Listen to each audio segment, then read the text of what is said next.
Yes, on the ECOS po, sa pag-ikot po natin sa mga LGUs, no, yung pag-monitor ng kanilang electronic business one-stop shop, may regular po tayo na what we call on-site inspection. So, ginagawa po natin yan kadalasan pag-renewal period, yung January po, January, February, para dun sa mga nag-extend.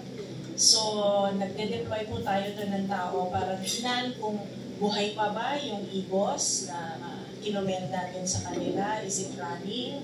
Kahit may EBOS pa, meron pa rin bang pila?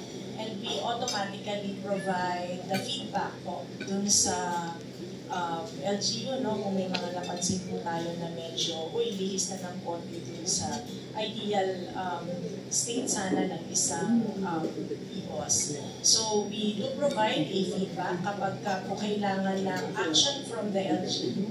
We require them to answer the inspection report. Makapagbigay po sila sa atin ng action nila within 7 days from receipt of that report. Within the year, kahit hindi naman po business renewal period, basta meron din nakarating sa atin na mga report na mahabang pila o kaya meron ganito, ganyan, papadala lang po rin naman po tayo ng tao para tingnan ulit kung ano yung ganap, no, dun sa LGU. So there's regular monitoring activities po sa LGU.